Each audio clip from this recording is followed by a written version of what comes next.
Thank you, Chris, for having me and the rest of the Virginia Tech architecture program. It's an honor to be here and an honor to be back in Blacksburg. Today I'm going to be talking about the fingerprint of creativity, blurring the lines in today's digital landscape. So as Chris just mentioned, I'm Ben. I surf, and on the side I do graphic design.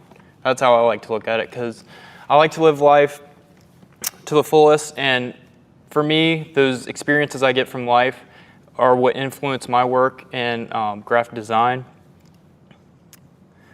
As Chris mentioned, I do have a big social media following. This isn't, a way to get more followers, but I just wanted to throw this up here because I do have a lot of work there. So if you were interested in seeing some of that work that's not going to be shown today, I'm going to show you some of the work that's on there, but not all of it. So I know all of you probably have your phone out at this point anyways, so if you want to screen grab that and take a look at that, I'll keep that up for a few seconds. What it's like to be known as dead. Now open up your eyes, you see the world that is red. I was the word, Captain, I think I got you thinking.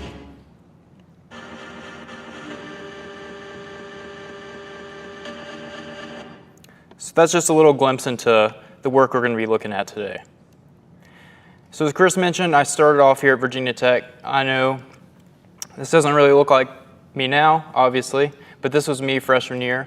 And the deal was with my parents that if I got into architecture school, because I started off in just general education, non-declared major, and I really wanted to get into architecture school, but I honestly didn't even apply for architecture school before I got here. I applied for engineering and didn't get in, so I joined the Corps of Cadets and worked that entire freshman year to get into architecture school, and the deal was with my parents that if I got in that I could leave the Corps of Cadets. So that's kind of what happened, and that's why I look like this today and not the other way around. So once I got into the summer studio, this is a look at my desk at the end of the year. You can see a lot of physical things on the desk, a lot of digital things, but one thing I'm here to say to you today is after graduating 8 years ago, I realized what great resources this school has, especially all the labs, the things you can do by hand. There's a screen printing lab, the wood shop, the metal shop. I'm assuming all that's still there. Really, you're just now coming in. I guess most of you are just a few weeks here. So really don't take that for granted. Take as much advantage of that as possible. You'll always have your computer. You'll always have your phone.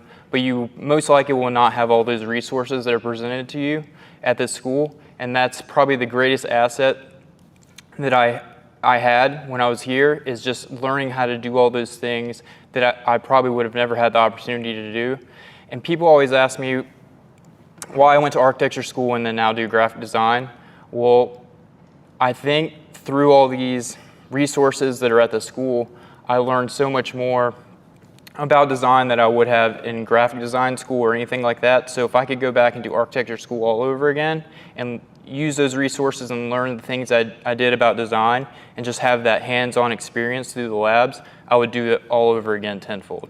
So I just really wanted to make that a point today to tell you guys, do not take that for granted. Get in those labs and get your hands dirty as much as possible, because once you graduate, you have to start paying for those things, and you have to really start to reach to get your hands on those type of resources.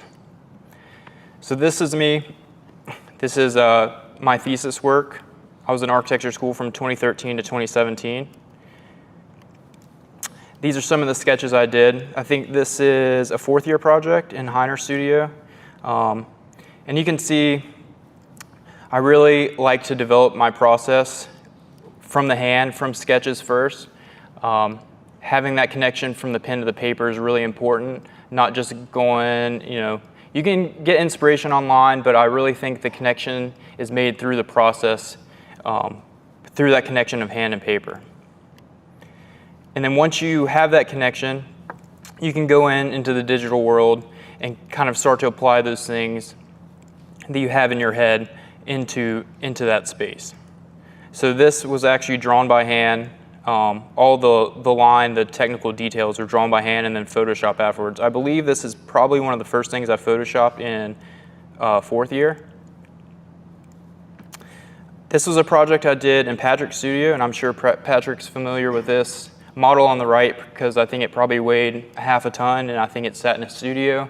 So I came back for a football game a couple years later, and Patrick texted me and asked me to come by the studio and get rid of it because he's tired of looking at it in the corner, because it was sitting there for a couple years, if I'm not mistaken. It was beautiful. The gift that kept on giving. Oh yeah, but we got some good photographs out of it. But I think the prompt here was to make an architectural connection, which I was talking to some of the students in Chris's studio today about this, how making that connection between two different materials, how it can be a beautiful thing. But really you need to get your hands dirty and draw that out and make physical things. So this is some thesis work. Again, playing with that, the interplay of analog and digital here. So the left is Photoshop and the right is hand-drawn collage. Some more sketches here, just to give you some context. I believe this is the drawing Chris was referring to. These are all done by hand. I think the drawing on the left took me maybe 2 or 3 weeks of studio time. That was my initial thesis sketch, or drawing rather, about my ideas. And this is kind of where I was interested in the graphic side of things. I really love the structure of architecture and how it can take you places through that rigidity and the grid system. But I really like to explore that in ways that weren't realistic or technically possible, and trying to make those things a reality that you thought might be impossible, but let's figure out a way to do it. So more thesis drawing there. These are a few screen printing exercises from Chris's screen printing lab. The one on the left is just one layer, and then the right is all those different. I think the project that year was to just, we had one poster going the whole year, right? And we just layered and layered and layered.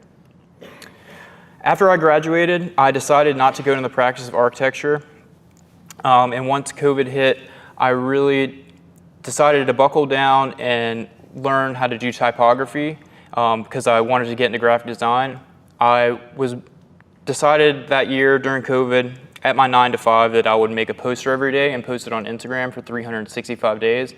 So I was working from 6 to 6, and on my lunch breaks or whatever, I would just make a poster and just quicker iterations, just get it out. Through that process, I was able to, luckily, and I'm fortunate enough to gain followers. And as I was building my portfolio, people were reaching out to me, asking me for work.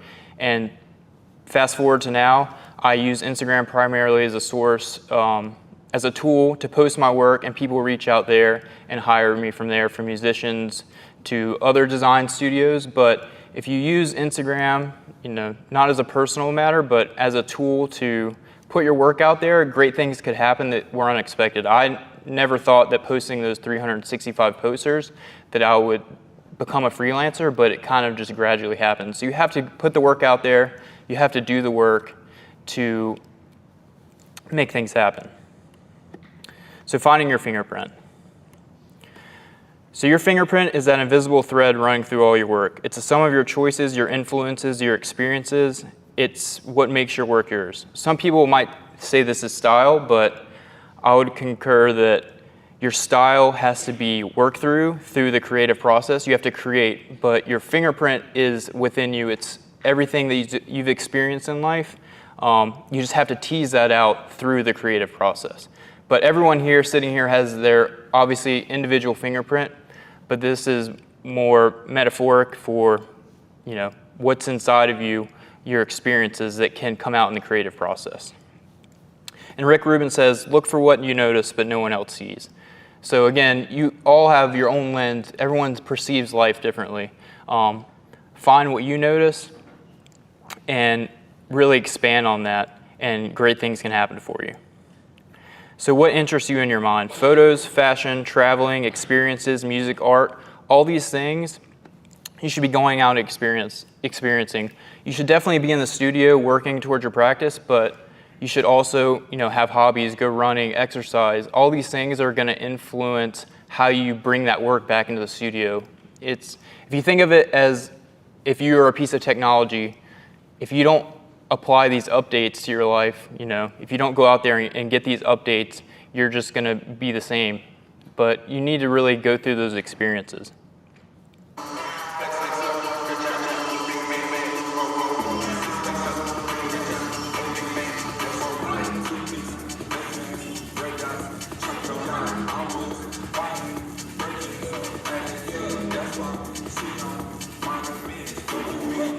So those are just some of my hobbies and things that I do to stay fresh and stay creative. Also, don't be so obsessed with the end result that you miss the process.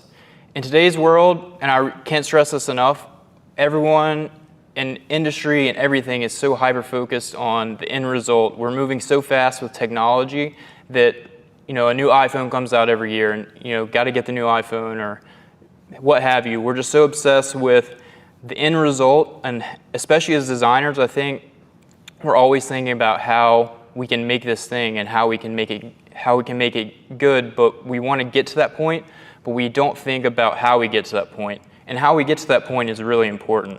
If we're using certain tools, you could be skipping over things that you might miss doing things a different way, again, looking at things through that different lens. Your fingerprint is that one thing no one else can replicate. Tools change, AI evolves, trends come and go, but the human behind the art, that's your DNA. Your fingerprint also lives in the balance.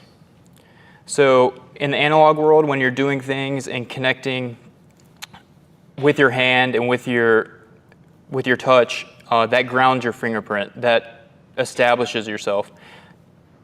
Digital tools and things, that can amplify it, that can help you, but you have to remember at the end of the day, that is a tool. It can help you, like for me, example, Instagram, that has helped me in my life, but I wouldn't say that Instagram is the only thing that I use. So if you lose the balance of one of these things, the fingerprint fades away and you start to lose that sense of yourself. So if you're strictly working on the computer and doing everything digital, you're going to lose that sense of your fingerprint. If you're doing everything by hand, of course, this is 2025, we have to be somewhat digitally inclined or we're going to kind of get left behind. So there needs to be a balance there of working analog and digitally.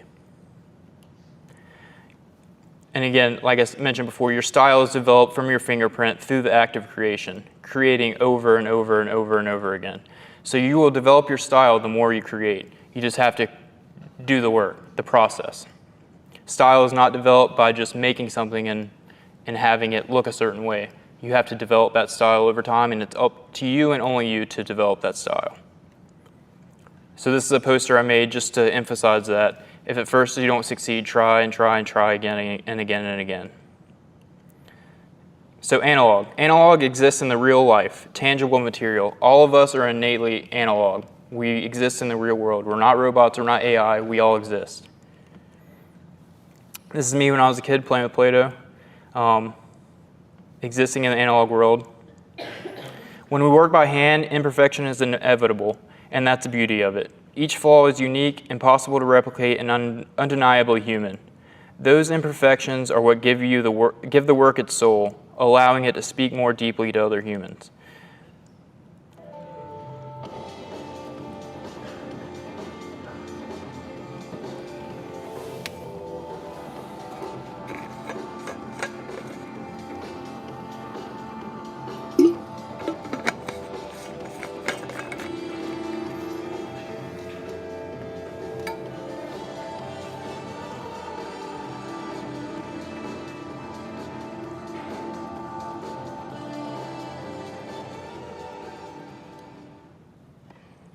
So that was just a little insight into my process with the analog material. So again, Rick Rubin says, flaws are human, and the attraction of the art is the humanity held in it. If we were machine-like, the art wouldn't resonate. It would be soulless. With life comes pain, insecurity, and fear. We're all different, and we're all imperfect. And the imperfections are what makes each one of us and our work interesting. So these mistakes, these things that come out of your fingerprint are what makes the work interesting. If we fast forward to just the end result as fast as we can, the cheapest way we can, the fastest way we can, we're going to miss a lot of those mistakes. And the digital world does not help that at all, at least right now.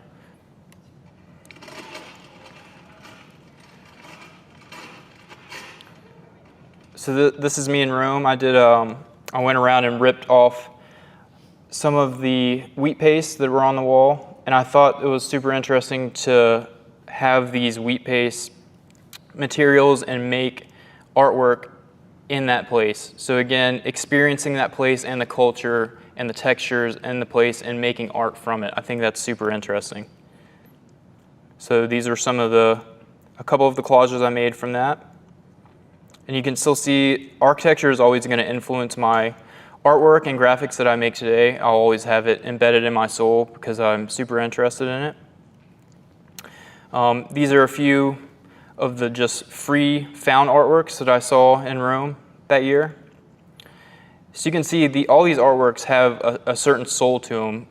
AI or digital means could never replicate this. This is free art on the street that people just wheat paste over, rip off, wheat paste over, rip off. If you guys don't know, wheat pasting is just basically graffiti with posters. And what was super cool to me was I went to Rome to look at all this art and beautiful architecture, and what stood out to me the most was all this basically trash that was graffitied up on the walls.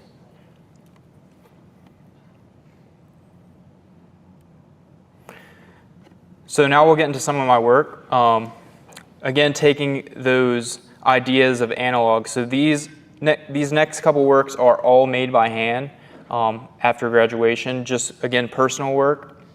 This is a collage I did of the surfer Jerry Lopez. Again, just turning out the analog material and using my hands for creation, and no end result really in my mind, just the act of creation and seeing what comes of it. So this is a typewriter. You type and you can smudge the words there in the middle. Again, this is work I did from a scanner, so not necessarily all analog. I did use a scanner for these, but mostly just analog and scanning and doing things by hand using a little bit of that technology. This is a photograph I've taken and just cut up some pieces and collage them together.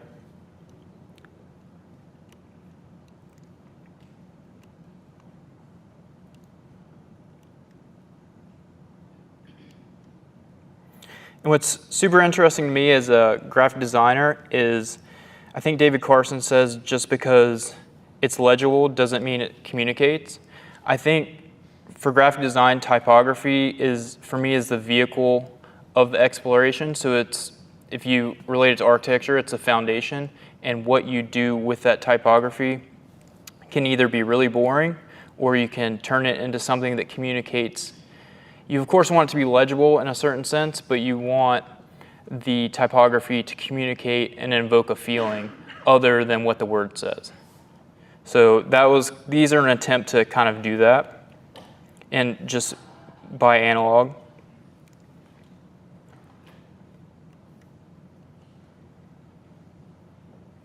So here we're stretching the type. In surfing, this is called a soul arch, so I really want to emphasize that with the typography of how we can arch the type.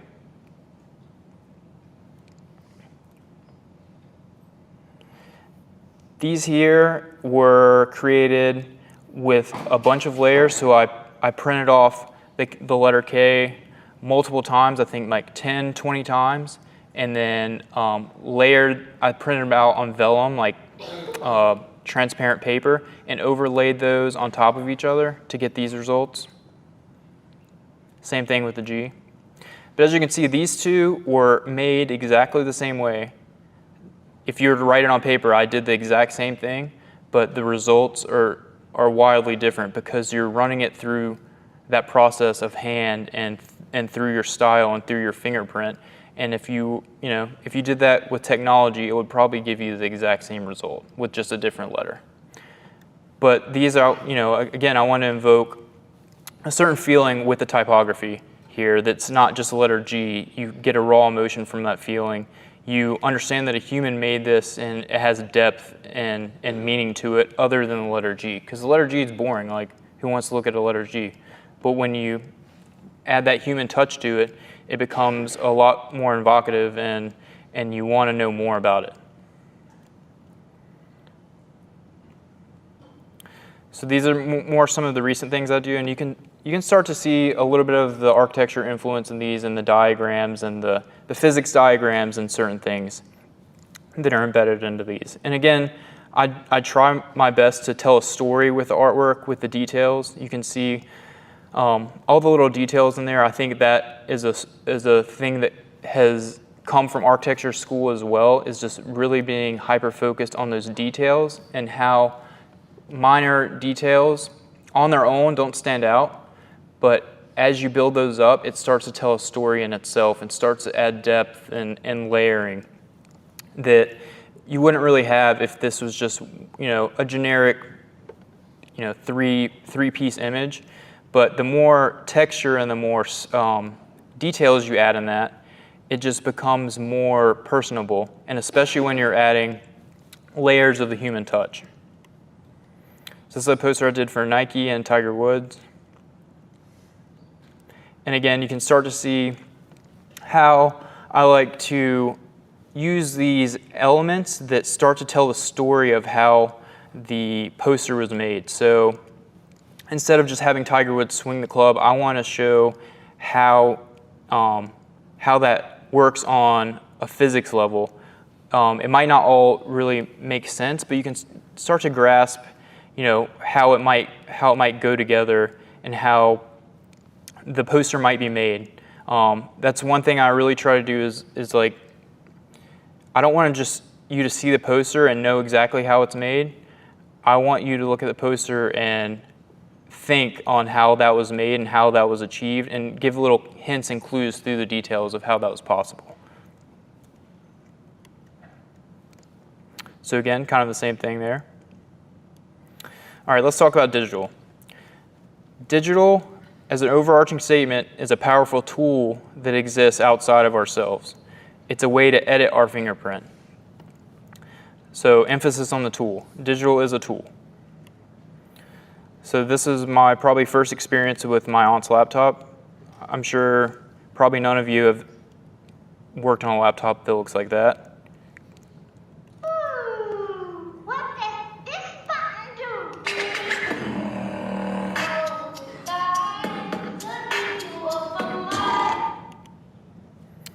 So in the digital world, perfection is easy, but pixels alone are flat.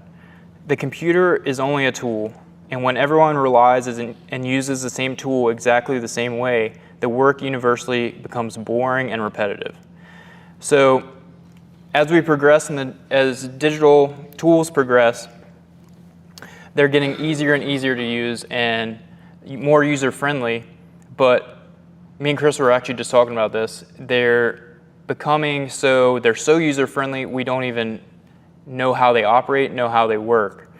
And when everyone is just kind of chugging and plugging, using the same tools for the same way, you see it on Instagram and Pinterest and universally, even through architecture, I think, that everything starts to kind of look the same and blend in because we're all using the same exact tool, completely skipping over your fingerprint almost, and just to produce a final result. So, when people are using the same tool like that, obviously all the work is going to look the same. But if you go back to that analog stuff, the process, how you mix in your personal fingerprint with that, that's where the digital can become an asset. But when we're using it as the main tool to create, that's when everything is going to start to look the same and repetitive, because the person next to you, across from you, in the other studio, they have the exact same tool that does the exact same thing. So the less input we have in that from our own fingerprint, the more it's going to look just similar as the person sitting next to you.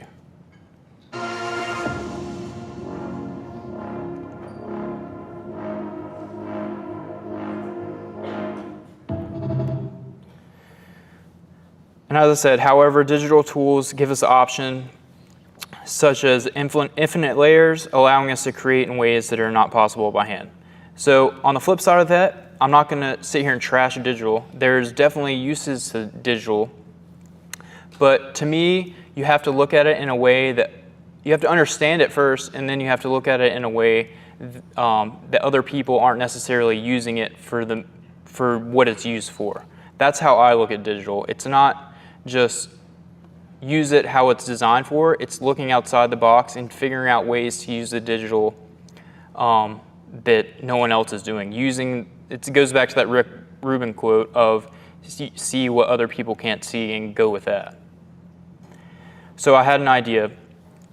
Digital tools aren't just about recreating what we can do by hand. They're about opening doors to experiments that the analog world simply can't support, letting us layer, sample, and transform entirely new ways. So as I have worked on these things, I started with the analog, I've worked with the digital, and I thought, what are some ways that I can make things 100% digitally that are just completely out of the box and not have, basically doing things digitally in a way that they were not designed to use.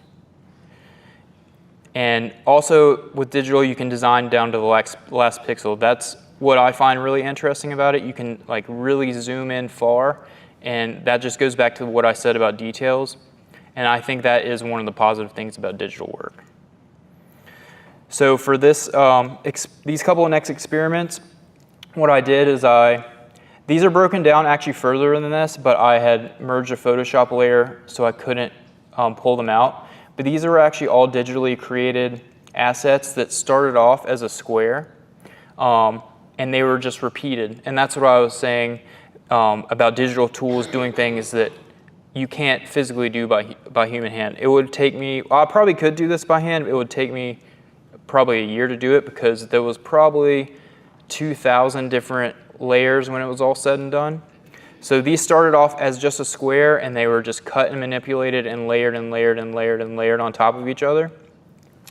And these were the results. So again, these started off as just a simple black square. They were cut, manipulated, copied, pasted, layered, layered, layered on top of each other. I call it recursion because it's a reoccurring theme throughout. But as you can see, it starts to do things that are really interesting and reminds me a lot of architecture. I wouldn't necessarily call this architecture, but I think it's rooted in that sense.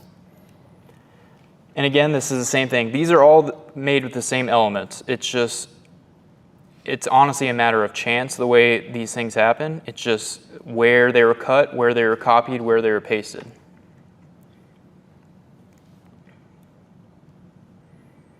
So again, same thing, just doing these things, because I don't think this is possible by hand. I mean, you could draw it, I guess, but to get that depth in there, probably not possible by hand unless you had something to look at. Of course, something similar with graphite or something, but I think it's really interesting. The results I got from these, this is just with a little bit of added color.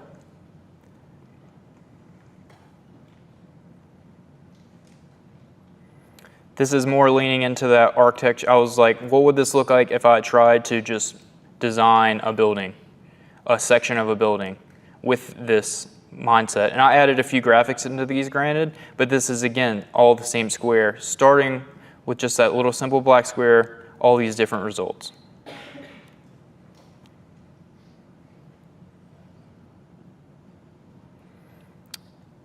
This is not that. I think I added this by accident, but still architecture base.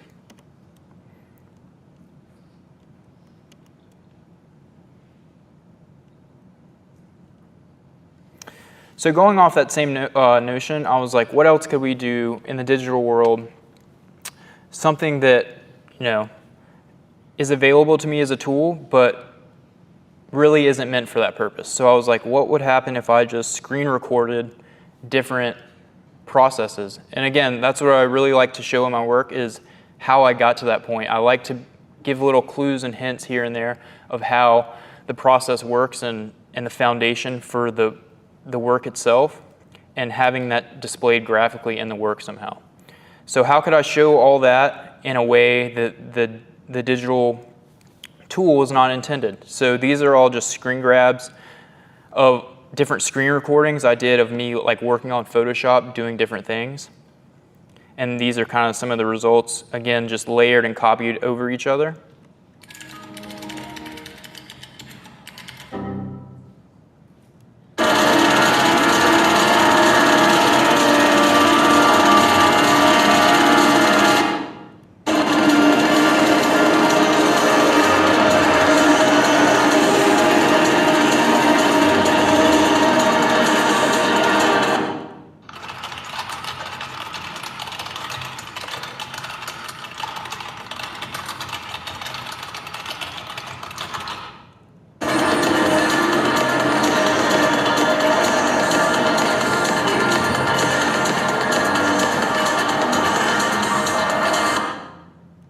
So you might ask yourself, how are you getting clients? How are you making a living doing this? Well, actually, people have reached out. Once I posted these on Instagram, had been reached out by several different studios asking me to kind of replicate this. So again, it goes back to that personal process of me just creating. I had no other intention except to just create and see what I could do for my own personal satisfaction, basically, and it resonates with people. That's what is great about it. Your own personal fingerprint resonates with other people, and they see what you see in a different way, and they want that. So this is some of the work that I did for a different design studio based off that concept with their logo. And I believe this was featured on their landing page of their website, if I'm not mistaken.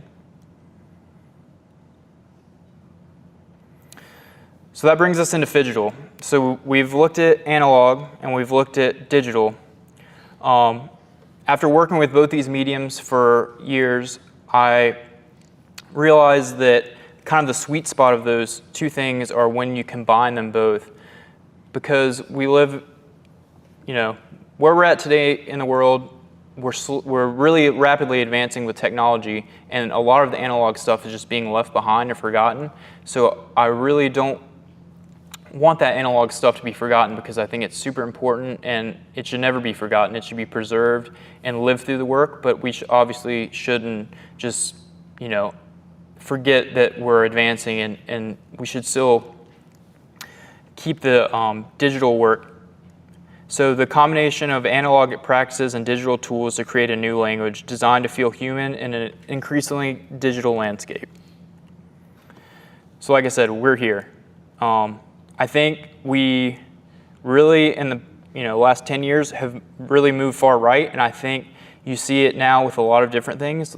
Like thrifting has had a huge resurgence. I know probably a lot of you guys thrift. When I was a kid, like poor people thrifted.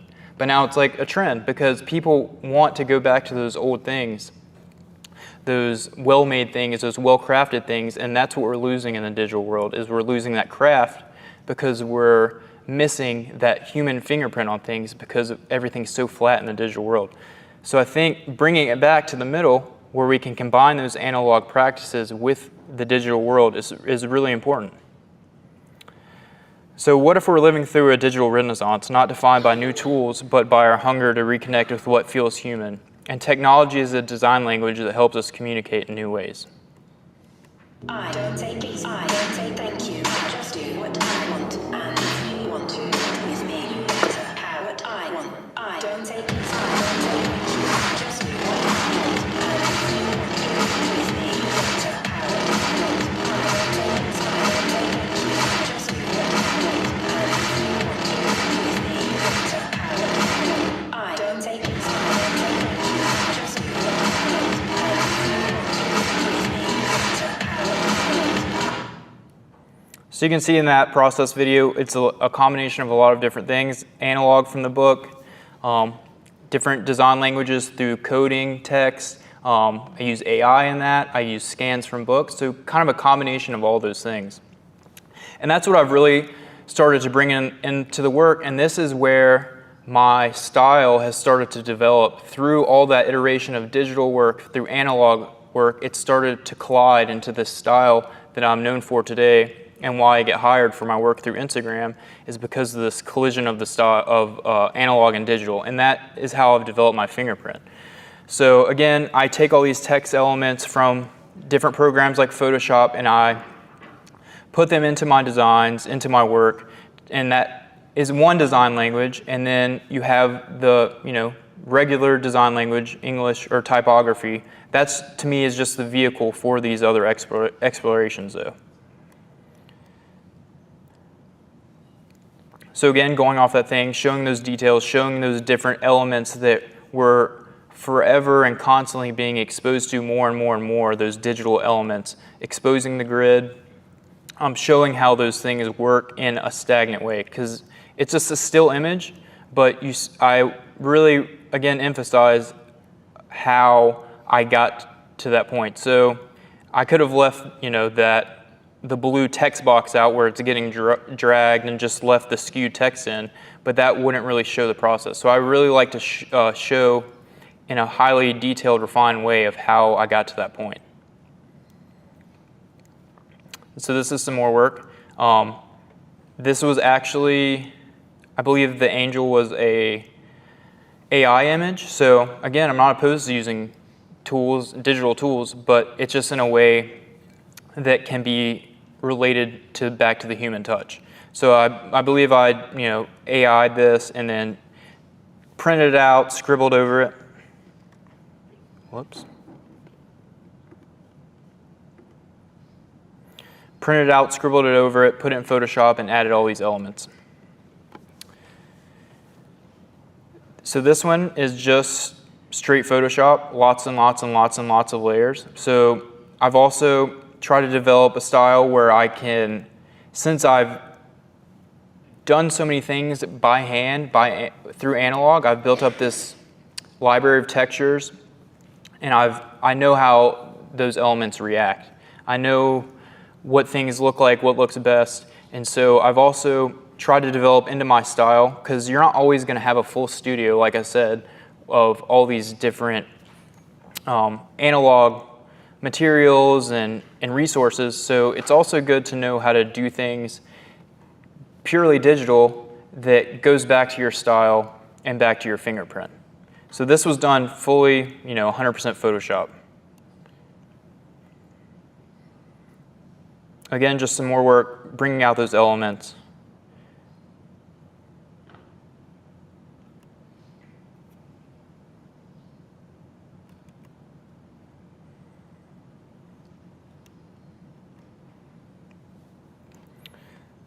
So this is a really important one to me, because I don't know if any of you know how to code, but kind of embedding that coding language into nature, because those are like polar opposites. It's like, nature is analog and the digital coding is purely digital. So how can we embed those two things in an image to bring them together in cohesiveness?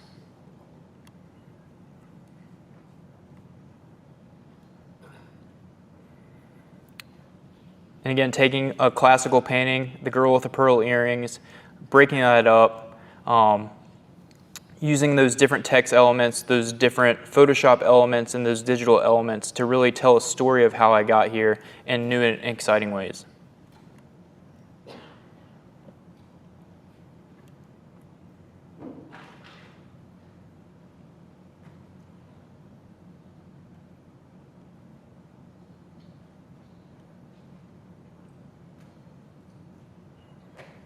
So this was part of I don't know if any of you have heard of 36 Days of Type.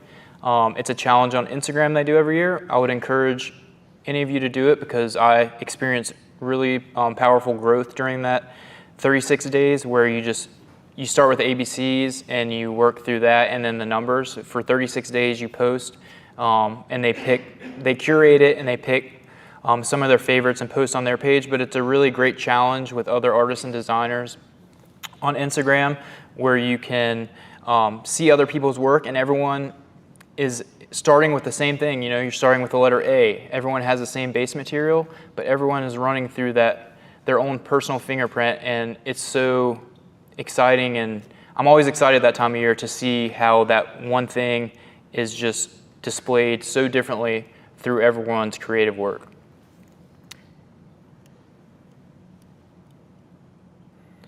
And to get some of these textures are just, it's, again, thinking outside the box. A lot of these textures on this are just me taking out my iPhone, taking a picture of a blank white screen on my computer, and it has those pixels in there, and you would never, really think to do that, and then that became a really unique texture. And you should try it on your free time. Just get a white screen on your laptop and take a bunch of pictures, close, far.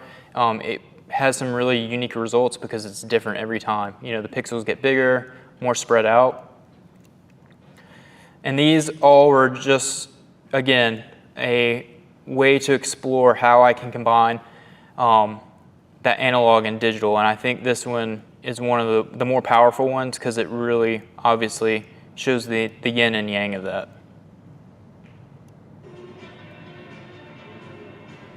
So these are some animations I did with those.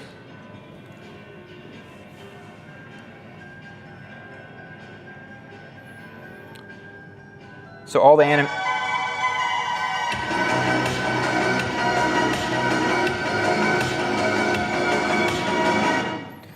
animations on these are actually filmed off like a old school video game TV. So I actually took the 7, ran it through an HDMI converter onto a CRT TV, filmed that because it becomes super pixelated, and that's where these animation portions of these come from. So it's still digital, but in a more analog sense because it's an analog TV.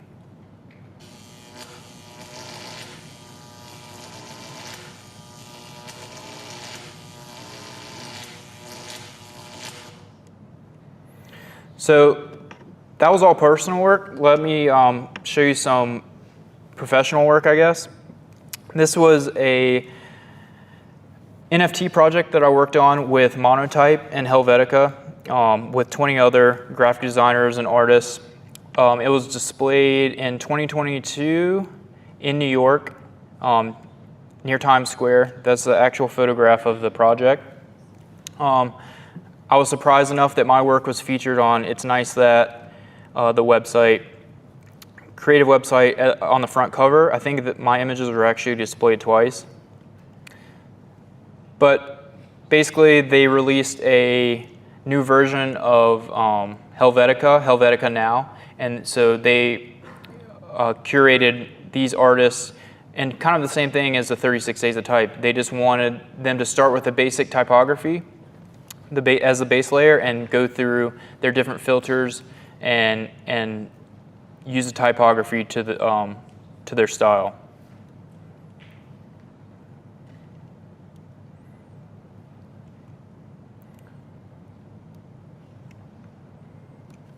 So this one I really tried to get like that grittiness of New York, and that's what I was saying. I really like to use typography as a vehicle.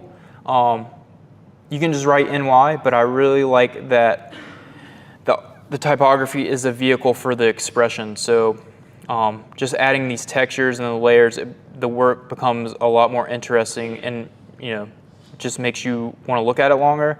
And it also tells a story about New York in a way that it's advanced with the pixels, and it's also grungy and smoky and dirty.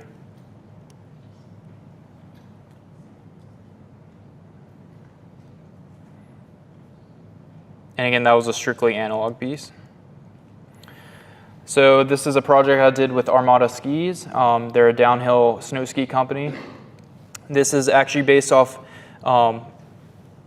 those personal projects, again, where a personal project turned into a professional project where I took those squares and manipulated them and layered them and textured them.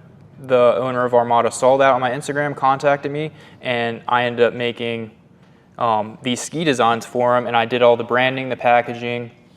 And I wanted to show this especially because it shows, at the very beginning of my presentation, I had those sketches from architecture school, and it shows that kind of never leaves. You always have that in your back pocket if you need it through that. And I think that's where all great design and art starts, is by hand in the sketchbook, not on Pinterest, not anywhere else in the digital world. It starts in your brain and on the pen and paper.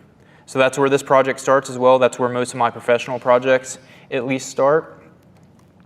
This was the final result of that. So you can see, I think I wish I put the first iterations on here because they were a lot more crazy, but as you'll find out when you work with clients, they sometimes don't want the craziness. They want it a little bit toned back.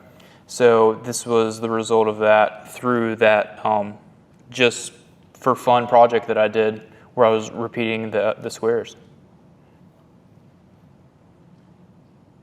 And I think these are not even released yet. I have an NDA, so no one take a picture of these, please. So after I've done all this stuff in the computer, I thought, well, what's a way that, so I've combined digital with analog in the computer. That's easy because you can get analog work into the digital world pretty easily. But how can we take the digital world and in an art form, put it in the physical world? So this was a commission I did for a music venue in California called Visceral. They do like house music DJ events, and every month they commission me to do a piece of art for them. So the idea was this is to create a canvas where I'm painting and drawing on it and add these wires, these different elements that are reminiscent of tech house or house music, because obviously it's electronic music.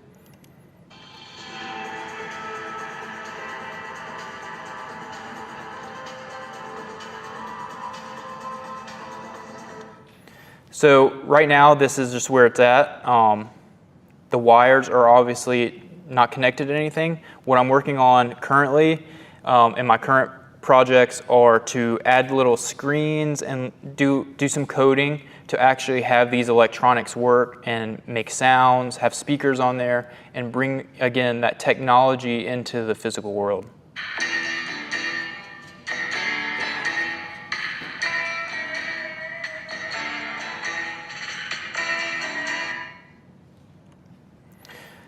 So again, we are here. I believe before this said analog and digital. I have now concluded that it's artist, creator, and then designer. We're at a place where even as designers, and this is a huge debate, I don't want to get into all the debates about that, but I believe that even as designers, before we're designers, we have to be creators.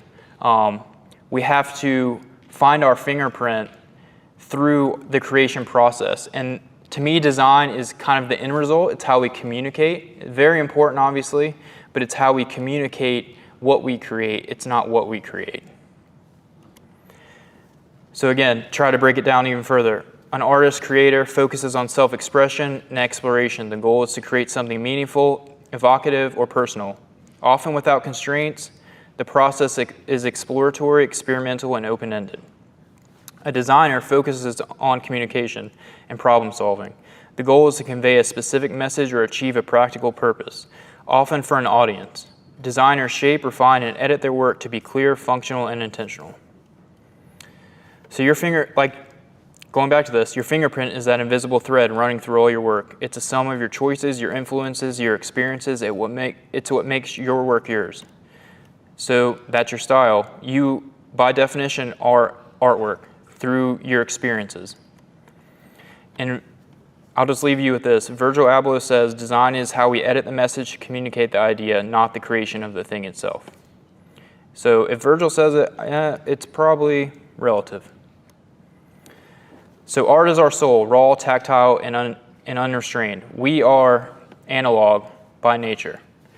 Design is our voice, layered, refined, and used to communicate. A lot like digital, a lot like a tool. So design, to me, is a tool to communicate. True human connection emerges where they meet, where expression becomes understanding and creation becomes something others can feel.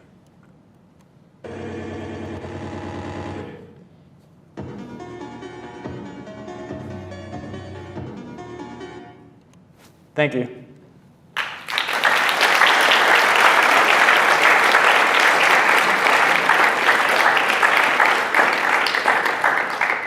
we good on time to do a few questions? Does anybody have any questions?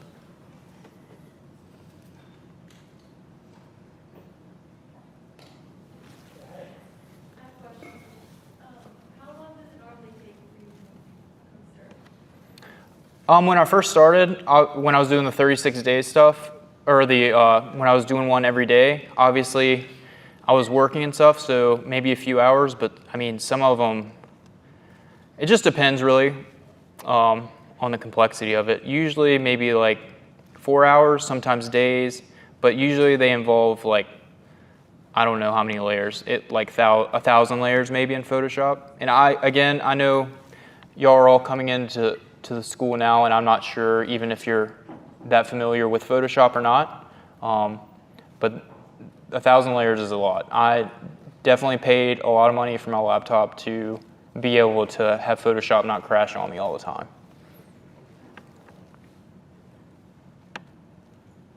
And I have a loaded question. What's up? I mean, I love the way you talk about kind of program hacking or tool hacking, of using things in ways that they're not meant to be used. Mm-hmm. Who asks you to do these things? I mean, no one asked me to do any of this stuff. No one's gonna ask you to do any of this stuff, probably. It's a hard lesson to learn, but you know, no one asks you to go out and explore these things. Your professor's probably not gonna, you know, they will guide you. That's the great thing about professors and friends and colleagues. They'll guide you, but really it's up to you and your fingerprint to explore the things you're interested in. And why I did that, I was just interested in it. I may have seen something that influenced that decision to go down that path, but you know, just out of curiosity. But usually I found that when you go down that path of curiosity and try something new, you have no clue what you're doing, and explore that path, good things usually happen from it. And you either learn a great lesson, you discover something you would have never learned, or in some of the cases that I showed you, you get work, you get paid. I think I saw another hand over there.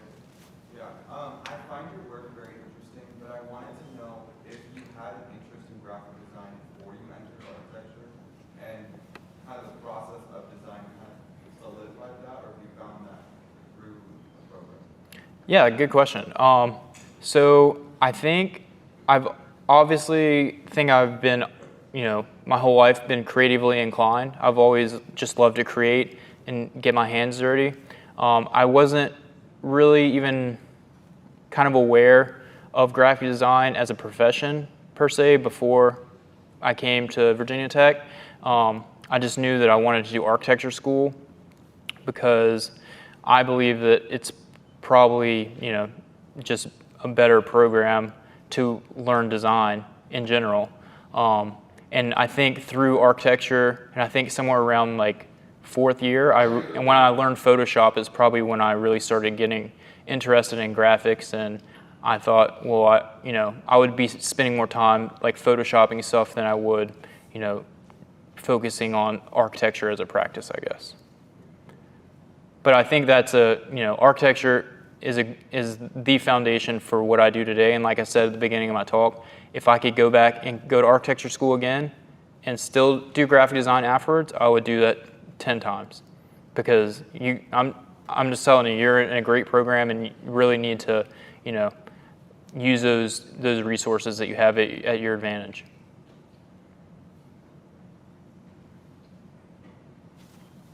Thank you, Ben. I got one of those. I have a challenge, or like a Okay. potentially to maybe share your thoughts, because as you were describing the kind of role of the nuance in the hand and like the patina, Mm-hmm. and this question of the fingerprint, it made me think like, well, there's some unique characteristics or qualities that emerge in AI technology that is like an emergent aesthetic that might imply that fingerprint in technology. So I wonder if maybe you could speak to that or speculate on that, because I think I'd maybe argue like, you know, 4 fingers is like a style or like a fingerprint that the AI has, or not knowing how to tell time. So there are some emergent properties to AI that might look like some of these questions of soul that I wonder if it could, you know, if you could speak to whether or not that could challenge the concept, or what you think about that? Yeah, my whole thing with AI, at least right now, obviously it's going to advance, so we don't really know, can't see the future. We don't know what's going to happen in the future. But I think what AI lacks right now is just the process of how you get from point A to point B. It's a straight line and not a zigzag. Or it looks like a straight line. It does look like a straight line. I understand that. Could you elaborate a little bit more on the question, I guess? It looks like a straight line, but how that straight line is achieved is potentially, and the resultant of maybe like 4 fingers or like the time being wrong. I would almost say, like, is that not sort of similar to like a mistake or like an incident that the hand would make? And that's an example of the AI having a piece of soul. Yeah, I can see where you're coming from. I don't know if, I don't really know how to answer that question, other than I think that the human, just the way I look at things, the human soul is you can't replicate it. So even if it is making those mistakes and through that's, you know, AI is a great tool and it's going to continue to get greater, and it's obviously our job as artists and creatives and designers to understand how that technology works as an emerging field, because if we don't understand how it works, other people are going to come in and understand how it works. And those are going to be the people that are going to take our jobs. It's probably not AI, it's probably the people that understand AI. So I think understanding how that works is a really important asset for us as creatives. And maybe that's the answer to your question. Maybe if I knew a little bit more about the line that goes from point A to point B, I could speak to that more, but I just don't. So I can't really speak to that exactly, but maybe that's something I should explore is that process through the coding and through what have you of how AI gets to that point. Because I think that's, you know, with humans that's the case. So I'm sure it's the case with AI too. So that's an interesting proposition. Yeah, it's just a thought of like where the discourse that I think is really interesting with analog and digital is like your question of like where your work is going now. I wonder if like there is some emergent properties that you're identifying in analog that are, I think, emerging in the digital, and that might, you know, be a pathway to post-digital exploration. Yeah, for sure. Well, I appreciate that.